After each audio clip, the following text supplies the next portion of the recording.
kenapa ada genangan saat Pilkada 2024? Kalau sampai tanggal 27 pas hari H sampai banjir sudah ada alternatif, nanti pakai perahu karet ceritanya gitu seperti itu ya. Dan karena sekali lagi sifatnya banjir rutin, gitu, maka rumah-rumah di situ juga sudah tinggi, sehingga apa yang dia khawatirkan nanti logistiknya rusak itu sebenarnya tidak ada. Cuma yang dikhawatirkan adalah Pesta demokrasi sudah kita lalui, saatnya bangkit lagi untuk menata diri. Ayo kita ikuti obrolan kali ini, bersama-sama kami di pojok demokrasi. Yeah.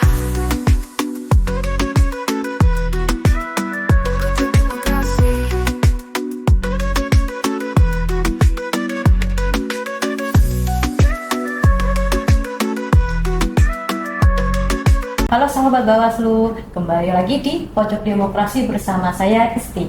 Oke, di Pojok Demokrasi kali ini kita akan sedikit berbincang terkait suara rakyat di tengah genangan.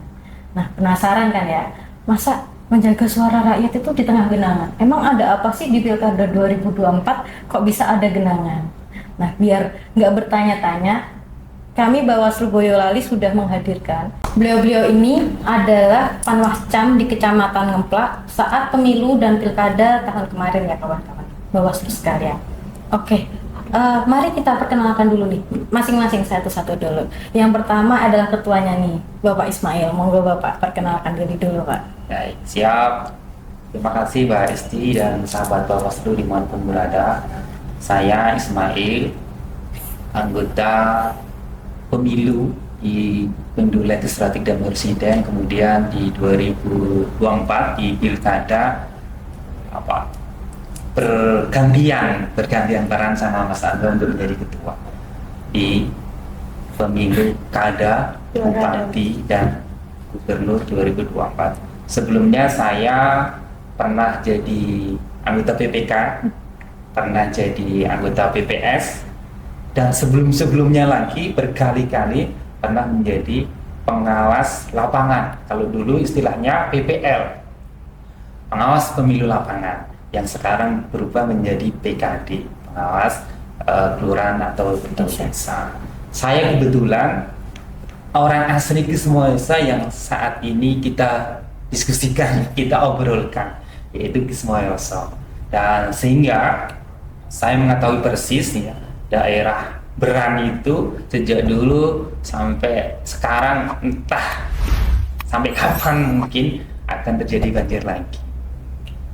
Oke, yang selanjutnya nih, yang kedua, yang paling cantik di tengah-tengah kita. Beliau adalah Ibu Rumi Mawartiningsih. Kalau saya sih biasanya akrabnya panggil Bu Mawar. Monggo Ibu perkenalan diri Bu. Iya, terima kasih Mbak Esti dan sahabat Bawaslu dimanapun berada. Terima kasih atas kesempatan yang diberikan pada saya pada hari ini dipanggil Bawaslu ya di dalam acara podcast Pojok Demokrasi. Iya, benar. Kalau pengalaman saya anggota di pemilu kemarin Pilpres, anggota juga di yang pertama Pilpres saya di PP ya divisi PP, yang di pilkada ini HPPH lah. Pengalaman saya di kepemiluan, saya pernah menjadi pengawas desa. Saya juga sering sekali menjadi pengawas TPS. Jadi pengalaman saya dari pengawas TPS, pengawas desa, dan alhamdulillah kemarin diberi kesempatan untuk bergabung menjadi panwas di Kecamatan Ngemplak. Kalau masalah banjir di Kismoyoso itu sebenarnya Ngemplak nggak cuma Kismoyoso, ada daerah lain juga ya, ada Sawangan itu juga ada ya, seperti itu Mbak. Oke, ini selanjutnya yang ketiga. Sepertinya beliau yang paling muda di antara Panwaslu, yaitu Bapak Angga Prasetyo. Silakan Bapak. Terima kasih Mbak Esti. Halo semua sahabat Bawaslu dimanapun berada.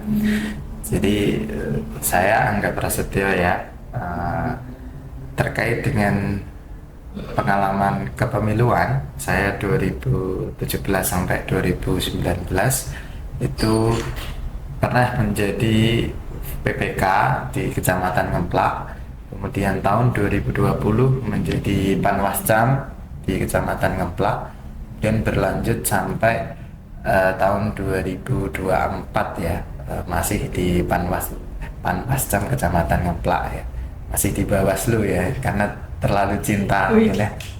Terima kasih atas loyalitas Bapak Ibu semua. Iya.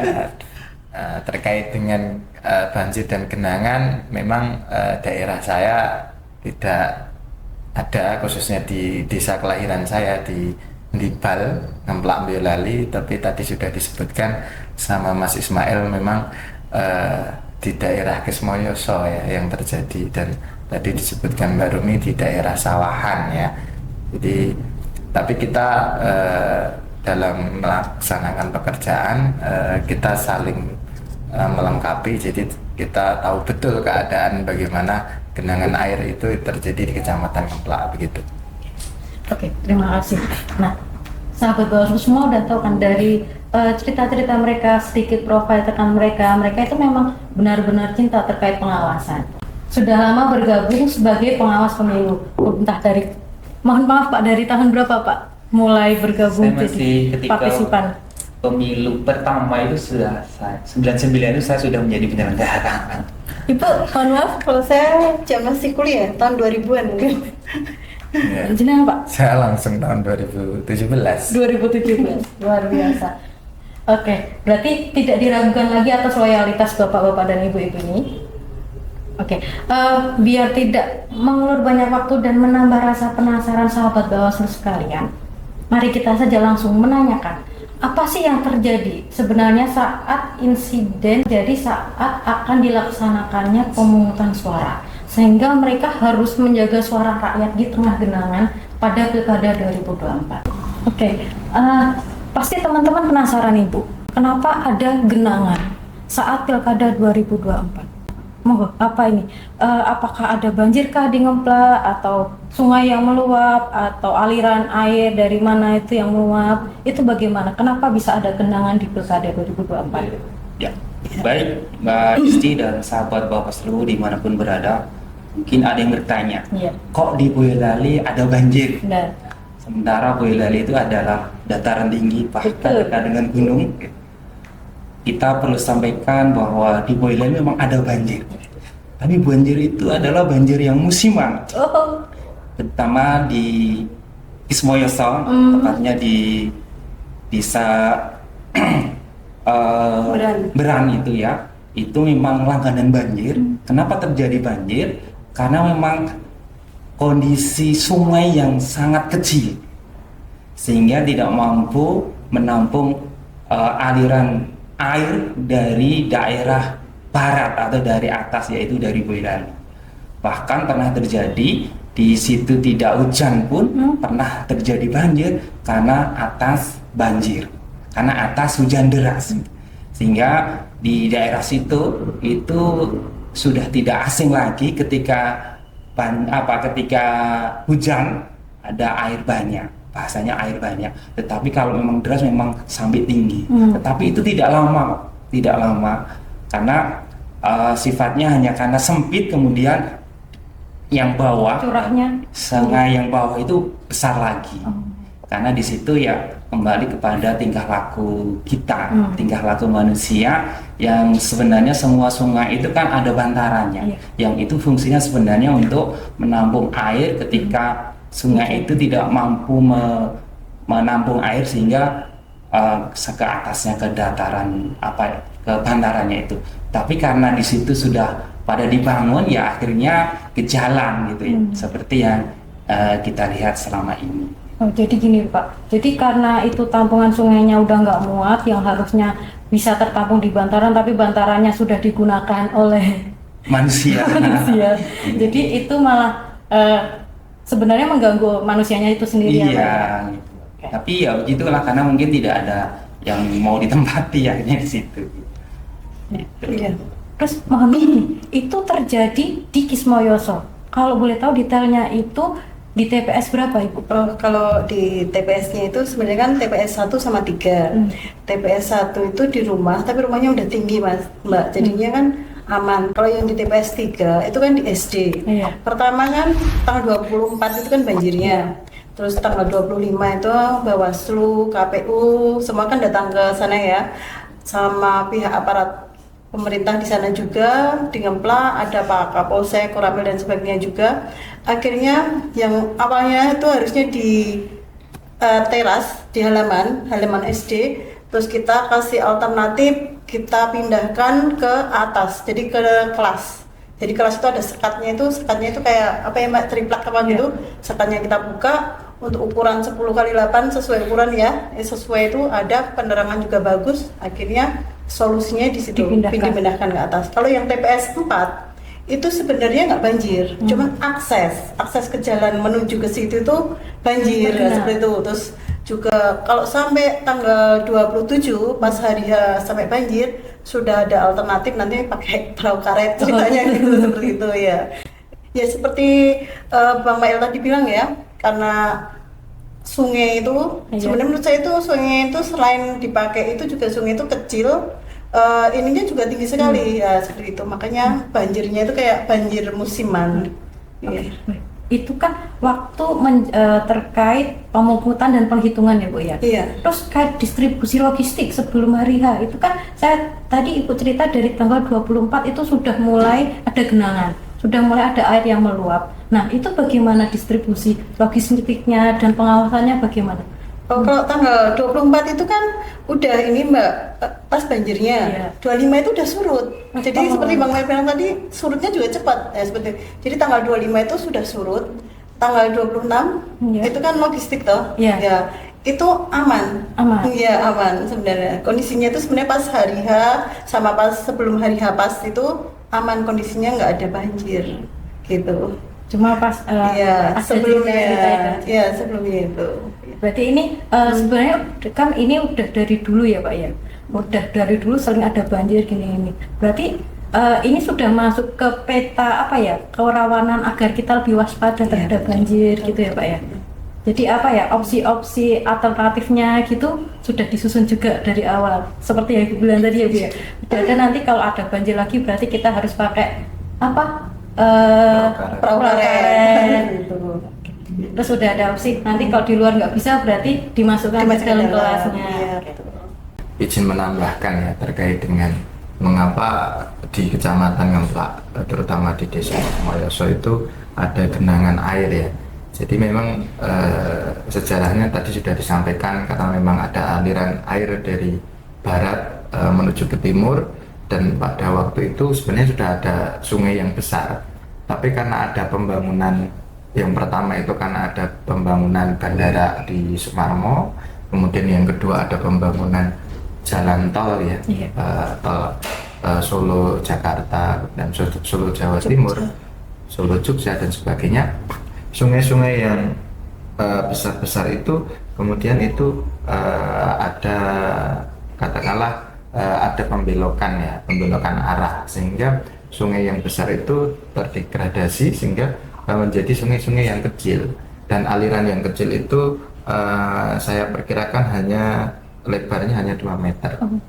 Nah sedangkan di Desa Kesmoyoso tadi ada genangan air yang cukup tinggi, karena di sepanjang aliran sungai itu warga sudah mentalut itu pakai batu itu, sehingga air itu memang tidak bisa merembas ke kanan atau ke kiri. Jadi memang aliran air itu deras seperti itu.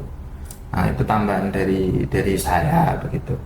Kemudian terkait dengan jarak warga ke TPS itu memang tadi disampaikan sama Mbak Rumi, itu memang harus melewati jembatan aliran sungai itu.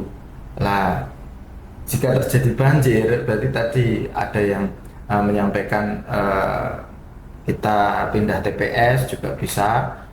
Tapi memang kalau pindah TPS resikonya memang aksesnya agak jauh. Akses dari warga itu agak jauh. Atau yang kedua tempat di situ tapi dengan tadi perahu karet dan sebagainya, mekanismenya berbagai macam. Mungkin itu. Oke, terkait banjir ini kan otomatis banyak pihak yang terlibat. dalam acara untuk menyelenggarakan pilkada. Misal dari KPU ada PPK ya kan Bu ya. Iya. Terus kalau dari Bawaslu kan ada banyak nih Bu juga. Panwas, PKD, PTPS, terus ada dari BPBD. Nah itu kan otomatis juga terlibat karena ini di wilayah lingkup Kabupaten Boyolali. Nah mohon izin, bagaimana ini koordinasi antar lintas lembaga ini, kan ini sangat luas banget dan melibatkan banyak orang, terutama masyarakat sekitar nih. Masyarakat yang di lingkungan sekitar TPS, di desa tersebut itu bagaimana? Gitu.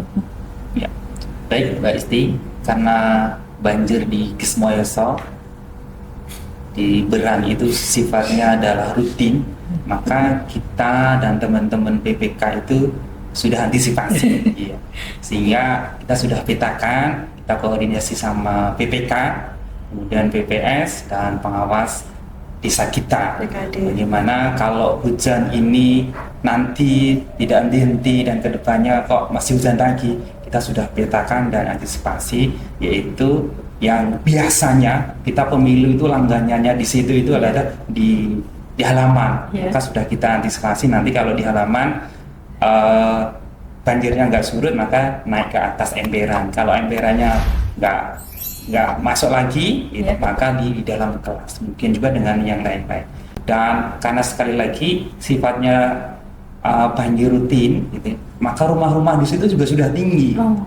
Udah tinggi, sehingga apa yang dia khawatirkan nanti logistiknya rusak itu sebenarnya tidak ada. Cuma yang dikhawatirkan adalah antusias dari pemilih itu ketika banjir kan malas itu. Iya.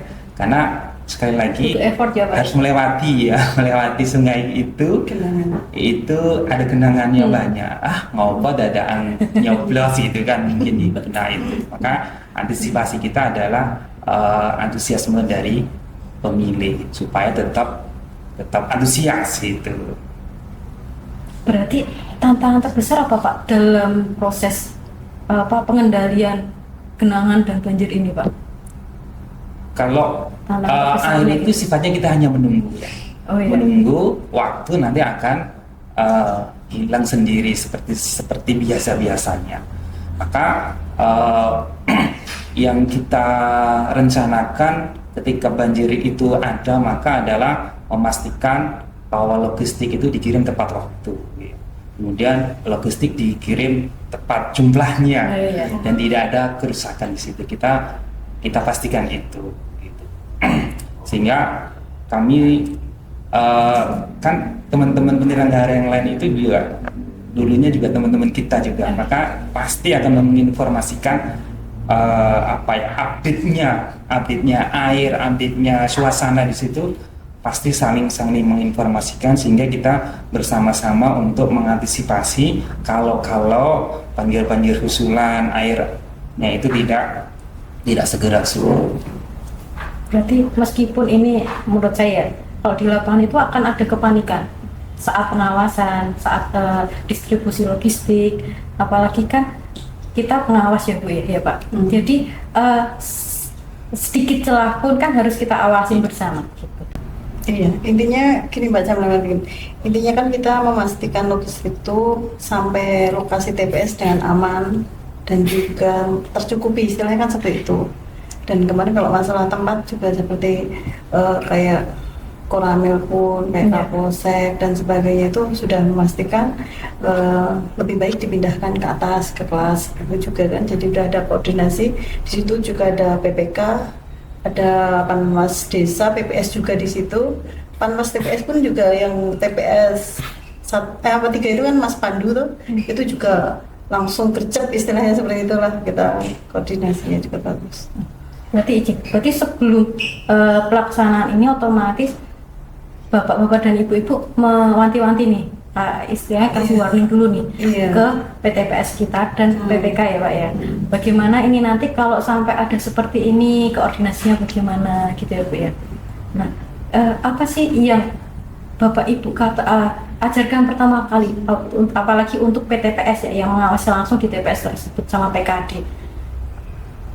Apakah harus caranya bagaimana untuk mengomunikasikan terlebih dahulu kalau terjadi seperti ini, Mas segera hubungi sini, itu bagaimana cara Bapak Ibu sekalian untuk memberikan instruksi atau arahan kepada PTPS? Mungkin Mas Angga. Iya, menambahkan ya, terkait dengan komunikasi lintas sektoral, Iya. kita sebenarnya kan satu induk di Kecamatan Kemplak ya. Jadi Kecamatan Kemplak itu kan sudah ada koordinasinya ya, melalui Pak Sekcam atau melalui langsung Pak Camat. Jadi memang ada pola komunikasi dari grup BA dan juga ada by telepon langsung. Jadi terkait dengan kerawanan TPS yang akan sebagai tempat penyelenggaraan pemilu. Jadi sebelum hari H memang kita pastikan ke sana bersama-sama. Jadi ada kita Panwasjam, ada PPK, kemudian ada PPS, kemudian ada pengawas TPS, kemudian juga ada dari pihak Koramil ya, Koramil tadi yang disampaikan Mbak Rumi, kemudian ada dari bidang relawan penanganan bencana. Jadi memang kita langsung terjun langsung ke lapangan, mengetahui betul terkait dengan genangan air yang nanti akan diperkirakan naik ya. Ya tadi yang kita sampaikan, kita sudah mengukur ya, ternyata sungainya cuma lebarnya 2 meter, kemudian di samping-sampingnya sudah ditalut dan sebagainya. Jadi aliran air yang deras itu memang di situ tidak akan berhenti, karena memang di situ menjadi aliran yang seperti apa ya, normal gitu loh Mbak ya, kayak gitu. Nah selain itu kita juga sebelumnya memetakan melalui identifikasi masalah ya di Kecamatan Kemplak. Jadi daerah mana saja yang memang nanti rawan bencana atau nanti fasilitasnya kurang memadai, nanti aksesnya juga kurang bagus dan sebagainya, memang dari awal memang sudah kita petakan sebelum pelaksanaan pemungutan suara. Begitu. Oh iya, karena terjadinya ini, itu Bapak Ibu ada saran nggak ya? Misal nih, perlu adanya SOP untuk di kejadian-kejadian khusus seperti ini, atau agar untuk mempercepat komunikasi harus lebih baiknya SOP-nya dibikin seperti ini, itu ada saran nggak Bapak Ibu untuk kami atau untuk semua yang menyusun terkait peraturan ini? Ya, secara khusus Boyolali dan bahkan secara umum nasional pun harus ada perencanaan terkait darurat. Iya. Kan di Indonesia kan kita tahu rawan bencana, Iya. banjir, gempa, bahkan puting beliung dan seterusnya. Iya, Maka harus ada perencanaan darurat sehingga penyelenggara pemilu itu sudah ada SOP ketika ada hal-hal yang tidak diinginkan, entah itu banjir, entah itu gempa bumi, entah itu angin puting beliung, sehingga ketika nanti itu sudah dimasukkan dalam SOP, tidak ada pelanggaran-pelanggaran yang sifatnya itu karena alam. Iya. Kedua, fleksibilitas SOP. Betul. Itu yang terpenting, Pak. Fleksibilitas SOP. Kita di lapangan tidak mungkin akan mengutamakan pemilu dulu, sementara kita mengabaikan kemanusiaannya.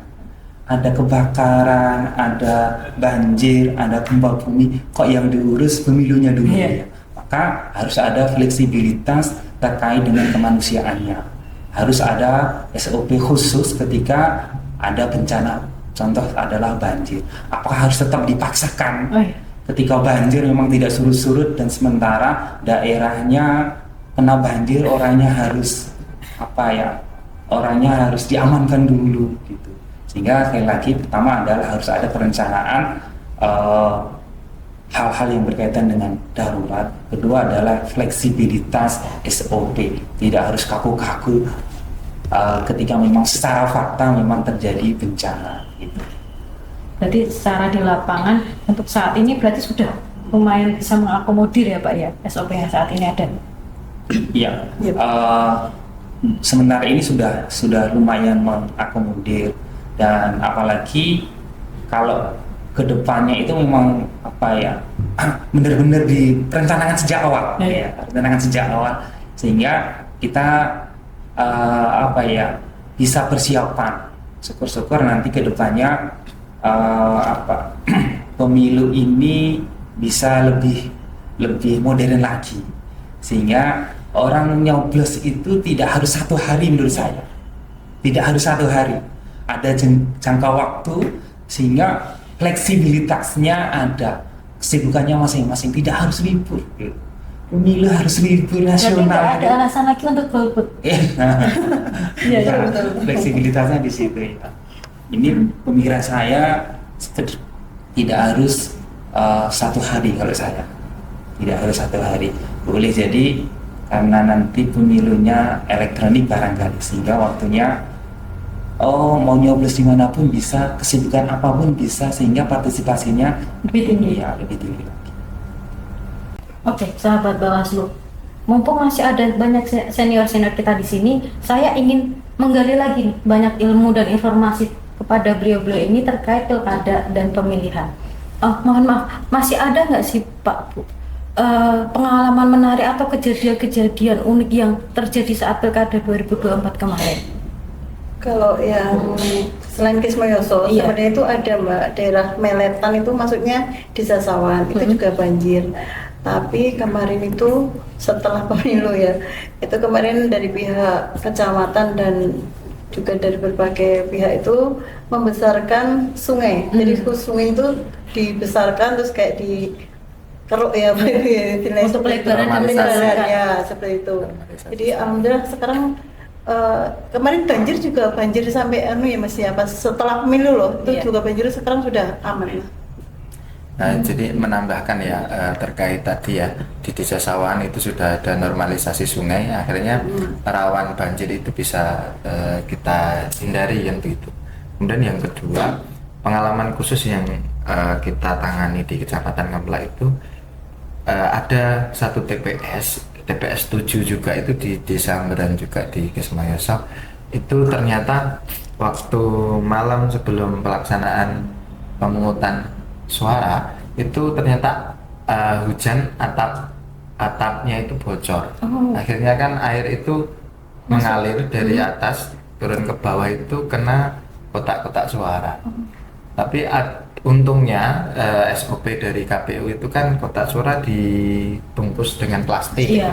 Tapi juga plastik itu kan hanya bersifat sementara saja. Jika genangan air itu air dari atas yang turun ke bawah itu terus menerus. Jadi ada beberapa kotak suara yang karena kotak suara itu terbuat dari kardus ya. Jadi ada yang air itu meresap di kardus, itu bahasanya apa ya? Rembes. Rembes lah bahasanya seperti itu.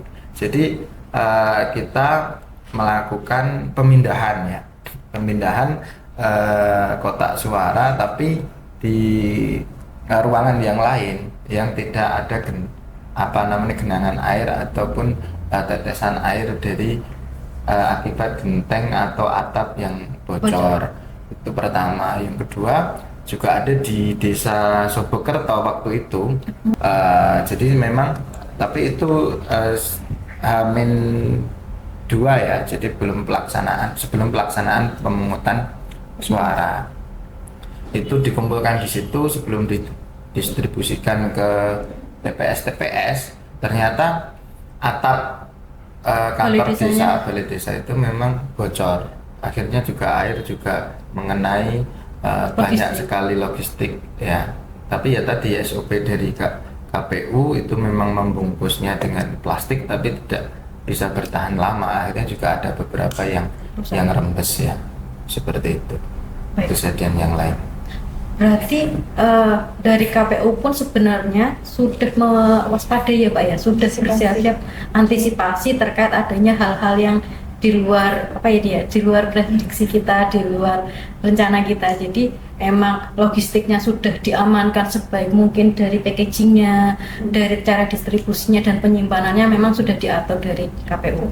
Jadi kita hanya mengawasi apakah pendistribusian ini sudah sesuai dengan itu, apa packagingnya apa, pengamanannya udah sesuai dari pihak kepolisian seperti itu ya Bapak Ibu.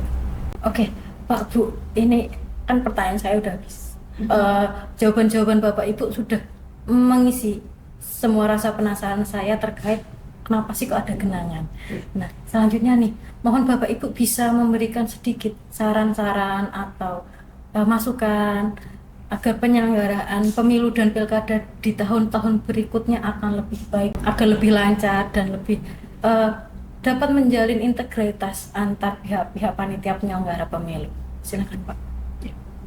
Baik Mbak Isti dan Bapak Ibu, sahabat Bawaslu dimanapun berada, terkait dengan bencana yang tidak kita Dapat inginkan diprediksi. sebenarnya, ya, yang di luar prediksi manusia, maka kita sebagai penyelenggara dan siapapun yang stakeholder berkaitan dengan pemilu ini harus merencanakan, ya, tentang perencanaan daerah-daerah yang berpotensi ada bencana, sehingga ada perencanaan dapat. Kedua adalah fleksibilitas SOP ketika daerah-daerah itu terjadi bencana. Ketiga, juga harus yang diantisipasi sebagai penyelenggara pemilu, terutama adalah pengawas, adalah hal-hal yang tidak kita inginkan, yaitu adanya kecurangan yang dilakukan oleh orang-orang yang tidak bertanggung jawab, yang dilakukan oleh orang-orang yang barangkali berkeinginan merusak demokrasi. Jangan sampai orang-orang tersebut memanfaatkan terjadinya bencana untuk hal-hal yang tidak kita inginkan lagi. Sehingga saya mewanti-wanti kepada teman-teman yang nanti ke depannya barangkali masih berkecimpung di pengawasan, kemudian pengawas desa dan pengawas TPS untuk betul-betul mengawasi daerah-daerah yang terjadi bencana, terutama banjir. Ada model ya, barangkali ngapain banjir harus nyoblos, enak aja di rumah gitu. Ada barangkali ketika mengungsi dikasih uang supaya nyoblos salah satu atau sesuai dengan keinginan yang memiliki uang tersebut. Gitu. Ini ada. Ya, saya menambahkan ya, tadi dari Mas Mael sudah memberikan banyak sekali masukan terkait dengan regulasi, kemudian terkait dengan pekerjaan penyelenggara pemilu, pencegahan dan sebagainya. Yang ingin saya sampaikan bahwasanya begini, TPS, tempat pemungutan suara itu diletakkan di setiap daerah-daerah tertentu. Artinya setiap daerah itu punya karakteristik sendiri-sendiri ya, yang Keunikan masing-masing. keunikan masing-masing. Yang ini tadi di daerah genangan air. Jadi setidaknya dari Badan Pengawas Pemilu, kemudian dari KPU juga harus bisa mendesain bagaimana tadi aturan ya, aturan teknis penyelenggaraan pemilu di daerah-daerah yang kaitannya dengan akses yang sulit, kemudian rawan angin kencang, rawan tanah longsor, banjir dan sebagainya. Karena yang tahu betul daerah situ kan hanya penyelenggara pemilu, kaitannya di KPPS, kaitannya dengan pengawas TPS, kaitannya dengan PPS, kemudian pengawas desa, kemudian Panwascam dan juga PPK.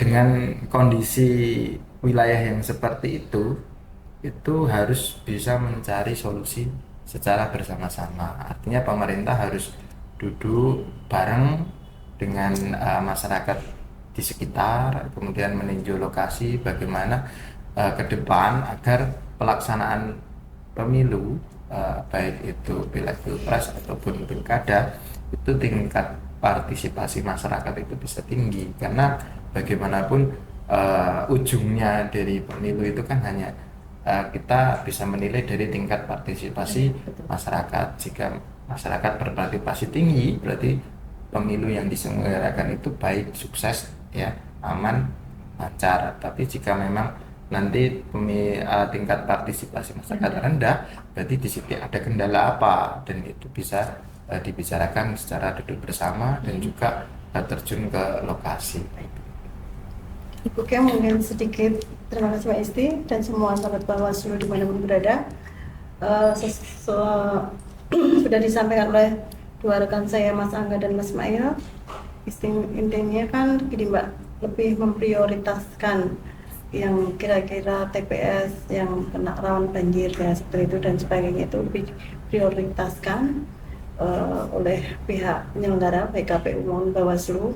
Dan pesan saya buat semua sahabat Bawaslu dimanapun berada, bila nanti masih ingin tetap ikut di Bawaslu, saya rasa harus ini ya, sepenuh hati istiqomah menempatkan diri kalau Bawaslu itu seperti apa ya, seperti itu. Terima kasih. Oke, seru sekali ya sahabat Bawaslu semua. Jadi ternyata banyak ilmu yang bisa kita ambil dari pengawasan pemilu maupun pilkada. Jadi sahabat Bawaslu semuanya, jangan ragu untuk menambah wawasan terkait kepemiluan dan ikut berpartisipasi dalam pengawasan baik tahapan pemilu maupun tahapan pilkada.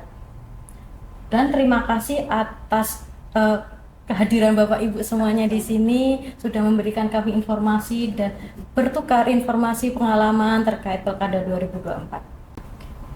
Oke sahabat Bawaslu, menjaga suara di tengah genangan ini adalah hanya secuil cerita yang terjadi di masa-masa pemilihan Pilkada maupun Pilpres. Masih banyak hal-hal lagi yang menarik yang akan kami Bawaslu Boyolali akan bahas di pojok demokrasi di sesi-sesi berikutnya. Oleh karena itu, mari sahabat Bawaslu untuk dapat join dan follow sosial media kami baik di Instagram, YouTube, di Twitter, dan Facebook dan lain sebagainya. Oke, terima kasih Bapak Ibu sekalian, saya rasa cukup. Terima kasih atas kehadirannya. Semoga lain waktu kami bisa mengundang lagi dan panjenengan bisa memberikan informasi lagi yang banyak kepada kami, dan saya tunggu nih partisipasinya lagi di pemilu-pemilu selanjutnya. Oke, terima kasih sahabat Bawaslu semua. Saya rasa cukup kali ini. Saya undur diri. Assalamualaikum warahmatullahi wabarakatuh. Waalaikumsalam. Terima kasih, Pak.